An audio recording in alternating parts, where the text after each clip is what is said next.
So hello everyone, welcome back to another video. तो आज के इस वीडियो में हम बात करने वाले नंबर ऑफ़ स्टडी आवर्स के बारे में।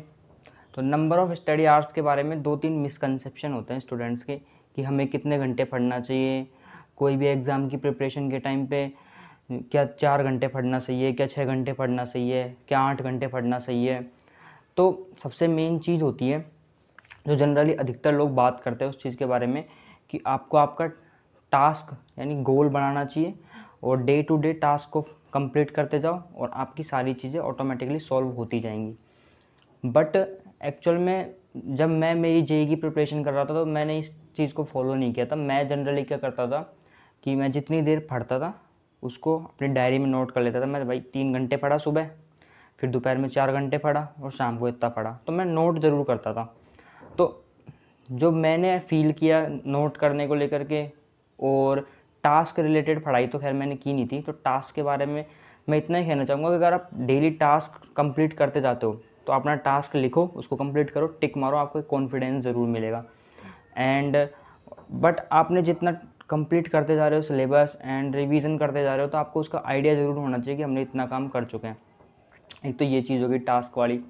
टास्क कंप्लीट करते हो देन वेल एंड गुड। अब आप एक ऐसे बच्चे हो जिसको ऐसी आदत है कि वो number of study hours per ही ज़्यादा वैल्यू देता है कि हमें इतने घंटे तो पढ़ना ही चाहिए। तो मैं जनरली क्या करता था, जब मेरी प्रिपरेशन स्टार्ट हुई थी तो मैं लगभग 4 से 5 घंटे, 6 घंटे के आसपास पढ़ाई करता था। वो कोशिश करता था इसको स्टार्टिंग के 2-3-4 महीने के लिए मेंटेन करूँ। एंड जैसे एग्ज़ाम पास आते जाते तो नंबर ऑफ़ स्टडी आवर्स को बढ़ाता जाता हूँ, क्योंकि ऑटोमेटिकली क्या होता है कि जैसे एग्ज़ाम पास आती है तो आपके ऊपर एक प्रेशर बनता है। फिर आपको क्या होता है, पढ़ने के लिए बैठना ही पड़ता है, क्योंकि एग्ज़ाम पास आ गया, आपको सिलेबस कवर करना है, रिवीजन करना है, प्रैक्टिस करनी है।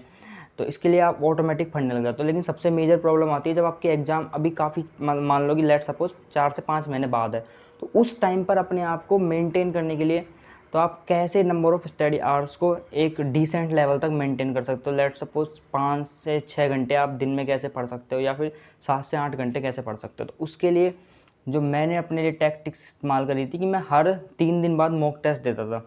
अगर आपके मॉक टेस्ट में नंबर सही आए तो आपको कॉन्फिडेंस मिलेगा कि भाई हमने अच्छा परफॉर्म किया, और आप फिर देन पढ़ाई करोगे। एंड अगर आपके मान लो कि मॉक टेस्ट में नंबर कम आ गए, तो मॉक टेस्ट में नंबर कम आने से क्या होगा कि आपको यार डिमोटिवेशन फील होगा कि यार नंबर कम आए, मैंने थोड़ी मेहनत कम करी तो मुझे और मेहनत करनी चाहिए थी। तो फिर आप फिर क्या करोगे, आप और ज़्यादा पढ़ाई करने की कोशिश करोगे, अगली बार नंबर अच्छे लाने की कोशिश करोगे। तो मॉक टेस्ट एक ऐसा तरीका था जिसको मैंने यूज़ किया था अपने नंबर ऑफ़ स्टडी आवर्स को मेंटेन करने के लिए। दूसरी चीज़ मैं ये ट्राई करता था, जब मैं पढ़ने बैठता था तो मैं टारगेट रखता था कि जितना मैंने कल पढ़ाई करी है उससे मैं ज़्यादा ही पढ़ने की कोशिश करूँगा। तो अगर मैं उसके बराबर भी पढ़ लेता था तो ठीक है, और वरना आधा घंटा ज़्यादा पढ़ने की मैं कोशिश करता ही था। तो ये 2-3 तरीके थे जो मैं जेईई प्रिपरेशन में इस्तेमाल करता था कि अपने नंबर ऑफ़ स्टडी आवर्स को एग्ज़ाम से 4 से 5 महीने पहले मेंटेन किया जाए। एंड जैसे अब एग्ज़ाम आपके पास में आती है तो number of study hours generally सभी स्टूडेंट्स के बढ़ जाते हैं, लेकिन जो आपने 4 से 5 महीने तक अपने नंबर ऑफ़ स्टडी आवर्स को मेंटेन कर किया है ना, वो सबसे ज़्यादा आपको इम्पैक्ट डालेगा, क्योंकि उस टाइम पर आपने जो पढ़ाई की होती है ना, बस आपको उसको रिकॉल करना है और रिवीजन करना है, और थोड़ा बहुत क्वेश्चन प्रैक्टिस करनी हो तो वो करना है, और मॉक टेस्ट देना है। तो बस एक तरीके से आपको उसी बेस के ऊपर आपको बिल्डअप करना है। लेकिन अगर मान लो आप उस टाइम पे नहीं पढ़ पाते हो तो फिर आपको क्या होता है, प्रॉब्लम्स आती है एग्ज़ाम के टाइम पे कि यार एकदम से सिलेबस कैसे रिवीजन करें, एंड बाकी सारी प्रॉब्लम्स उस टाइम पर होती है जनरल स्टूडेंट्स को। तो मैं यही बताऊंगा कि आपको एग्ज़ाम से पहले 4-5 महीने तक एक डिसेंट लेवल पर पढ़ाई को मेंटेन करना बहुत ज़रूरी है। अदरवाइज़ जो नंबर ऑफ़ स्टडी आवर्स है और टास्क है, ये दोनों एक तरीके से मिसकंसेप्शन है। आपको आपका जो तरीका है, आपको लगता है कि जो मैं नंबर ऑफ़ स्टडी आवर्स को लिख करके अच्छा परफॉर्म कर पाता हूँ, लिख के मेरी आदत है कि मैं 6 घंटे मेरी डायरी में नोट हो गए तो मेरे को अच्छा फील होता है और मैं अच्छा पढ़ पाता हूँ और अगले दिन मेरे को मोटिवेशन मिलता है, तो आप वैसा करो। और आपको ऐसा लगता है कि मेरा डेली टास्क लिख के डेली टास्क कंप्लीट करने की मेरी आदत है, तो आप ऐसा भी कर सकते हो। दोनों ही तरीके सही है, बट ये ज़रूर है कि जो मैं नंबर ऑफ़ स्टडी आवर्स को लिखता था उससे मुझे ये फ़ायदा होता था कि कभी कभी हमें क्या होता है, ऐसा मिसकंसेप्शन हो जाता है कि यार मैं आज तो बहुत पढ़ लिया, लेकिन आपको एक्चुअल में पता ही नहीं है कि भाई मैंने पढ़ाई कितनी करी। या एक तो आप टास्क भी नहीं लिख रहे हो, नंबर ऑफ़ स्टडी आवर्स भी नहीं लिख रहे हो, तो फिर क्या होता है कि आपको ना तो टास्क के बारे में पता एंड ना basically number of study hours के बारे में। आपको लगता है कि आप 5 से 6 घंटे पढ़ लिए, लेकिन आप एक्चुअल में 2 से 3 घंटे पढ़ाई की हो, तो आप उसको नोट करके देखो, तभी तो आपको रियलिटी का पता लगेगा ना। तो आप रियलिटी चेक करना ज़रूरी है। अगर आप आपके टास्क कंप्लीट नहीं कर पा रहे हो तो भी प्रॉब्लम है, और आप नंबर ऑफ स्टडी आवर्स का आपने जो टारगेट सेट किया है वो कंप्लीट नहीं कर पा रहे हो तो भी प्रॉब्लम है। तो मेजर थिंग इसके अंदर ये आती है कि आपको दोनों ही रास्तों में से कोई एक रास्ता चुनना बहुत ज़रूरी है, और उसके ऊपर स्टिक करना ज़रूरी है। अगर आप रास्ते बदलते जाओगे, इधर से उधर भागोगे, ये भी कर लूँ वो भी कर लूँ, तो बहुत प्रॉब्लमेटिक हो जाएगा किसी भी स्टूडेंट के लिए। तो जो मैं अपने टाइम पे फॉलो करता था, मैं डेली ऐसे करता था कि मैं 3 कॉलम बनाए थे अपनी डायरी के अंदर, और डेली लिखता था मैं कितने घंटे पढ़ाई की आज। मैंने आज 6 घंटे पढ़ाई करी और 10 दिन हो गए, तो मैं 10 दिन का एवरेज आउट निकालता था, मैं 10 दिन का एवरेज कितना है। और मेरे को हर दिन ये पता होता था कि मैंने कितना टाइम कहाँ कहाँ वेस्ट किया, और मैं कहाँ कहाँ से अपना टाइम बचा सकता हूँ।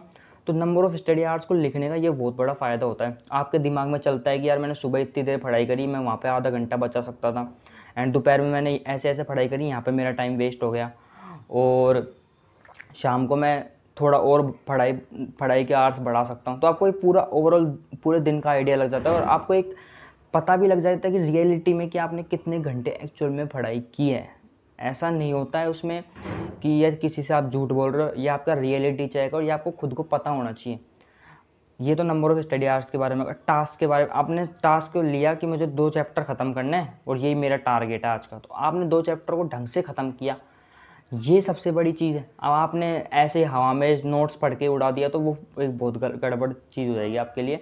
तो मेन चीज़ है कि आपने उसके ढंग से शॉर्ट नोट्स या फिर नोट्स रिवीजन करे, आपने उसके PYQ सोल्व करे, और ये सारी चीज़ें जब तक आपने नहीं करी तो तब तक आपका टास्क कंप्लीट नहीं हुआ। तो दोनों तरीक़ों से आप जा सकते हो, बट अगर आप टास्क भी बना रहे हो, नंबर ऑफ़ स्टडी और साथ में लिख रहे हो, तो वो आपके लिए एक बेनिफिशियल चीज़ हो सकती है, क्योंकि उससे क्या होता है, आपको अपना आइडिया लग जाता है दिन का, महीने का, भाई आपने महीने में कितनी पढ़ाई करी, आप 10 दिन में कितना एवरेज आउट पढ़ाई कर पा रहे हो, ये सारी चीज़ों का आपको आइडिया लग जाता है, और रियलिटी चेक भी होता है।